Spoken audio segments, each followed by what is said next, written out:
11-2, the Pythagorean Theorem, Part 1. Your objective today is to find the missing sides of the right triangle using the Pythagorean Theorem. The important thing to remember, this only works with right triangles, so you can only use this formula with right triangles, or this theorem.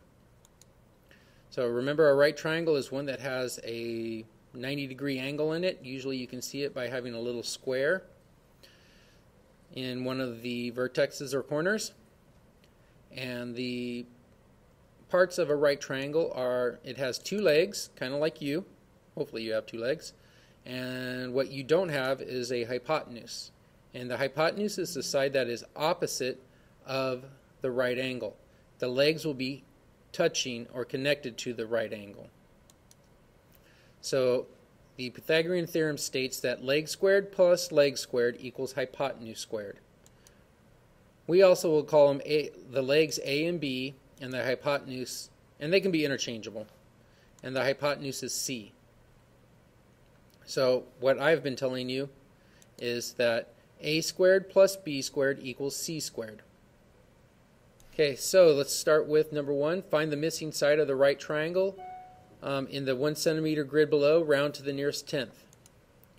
So if we count this side out, we can see that it's 8 long, and if you count it out on the vertical side, we can see that's 6. And let's see how long the hypotenuse is. So we don't know that because we can't really count the squares, because the square, it doesn't quite line up. You've got parts of squares here, and whole squares, and it just doesn't quite fit. So, using Pythagorean theorem, and this is a right triangle, we have A squared plus B squared equals C squared. The two sides touching the right angle are our legs. They'll be the sides that go together. So we could write this as 6 squared plus 8 squared is equal to x squared. And using exponents, remember it's not 6 times 2, it's 6 times 6 and 8 times 8. Those are common mistakes. You want to make sure that you don't do that. So we'll have 36 plus 64 equals x squared. Add those two together, we get 100 equals x squared. We're going to take the square root of each of those, and the square root of x squared would be x.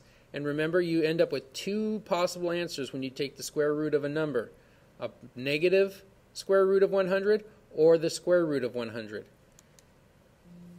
You can end up with a negative distance. So for triangles, it's never going to be the negative. It's going to be the positive. So the square root of 100 is 10.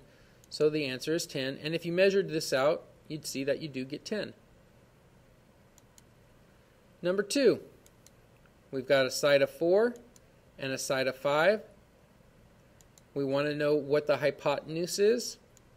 And this is a right angle triangle because you can see that it's on the lines, and this is a grid. So we have A squared plus B squared equals C squared. Plug them in. Those numbers are both touching the right angle. Those sides are touching the right angle, so they're the legs, so they're going to go together. So we have 4 squared plus 7 squared equals x squared.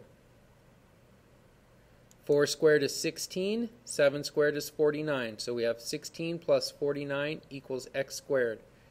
Add those together and you will get 65. We're going to take the square root of that, and you'll have the square roots on your guided notes, so you can use your guided notes to help you out and round to the nearest tenth. If you look on the back of your guided notes. And that's going to, again, you can't have a negative distance, can only be a positive. No matter if you're walking forwards or backwards, you get a positive distance. And square root of 65 is approximately 8.062. If you look on your chart on the back of your guided notes, you can see that. If we're rounding to the nearest tenth, the zero is in the tenths place. Look to the right, that's a 6. So we'll add 1 to the 0, and you get 8.1 centimeters, as you can see. So there's two examples. I'd like you to try this one on your own, see if you can do it. Okay, so did you measure out the distance? You've got 5 and 12, and we're looking for x.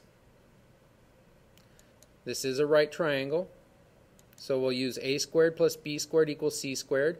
The 5 and 12 are touching the right angle. That means they're the legs, so they'll go together. They won't always. You have to make sure you're putting the numbers in the right spot. Square these, you'll get 25 and 144. Add those two together, you'll get 169. You can use your chart to help you out on this one. Remember, we're not going to get a negative distance, so you don't even really have to bother to put that. And the square root of 169 is 13. So that's our answer. Did you get it right? Hopefully. Number 4. Now, number 4, if you want to try it on your own, that's fine, but make sure you're paying attention. But number 4, we don't have two legs. We have one leg, we have the hypotenuse. We want to know what is the second leg. How long is it? So it's going to be a little different. It's going to be 4 squared plus x squared equals 10 squared. Square the numbers just like we've been doing, so we'll get 16 plus x squared equals 100. Subtract 16. Now we got to do our equation stuff that we've learned. This is kind of a two-step problem. We'll subtract 16 from both sides. That gives us x squared is equal to 84. Take the square root of 84, and if you look on your chart, it's going to be 9.165. Round that to the nearest tenths. Where's the tenths place? The 1. Look to the right of the 1. That's a 6, so we're going to add 1 to 1 and make that a 2. And we get that the unknown leg is approximately 9.2 centimeters, inches, whatever long. Try this one. Okay, it's a right triangle. Again, they only give us one leg and they give us the hypotenuse. So we can have x squared plus 3 squared equals 7 squared, which means x squared plus 9 equals 49. They're adding 9, so we do the opposite and subtract 9 from both sides. That'll give us x squared is equal to 40. Take the square root of 40 and of x squared.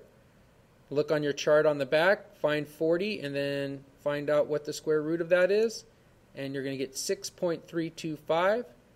If we're rounding to the nearest tenths, that's the 3, where the 3 is. Look to the right, that's a 2. It's less than 5, that means leave the 3 alone. So we get 6.3 for an answer. And I'm going to pause this and answer the phone again. Lots of disruptions. And that's the end of the show, folks. It's been lots of fun. Let's do this again soon. If you have any questions, please don't hesitate to post them on Edmodo or to write them down and ask them when we get back into class. So have a wonderful day, and I will see you soon.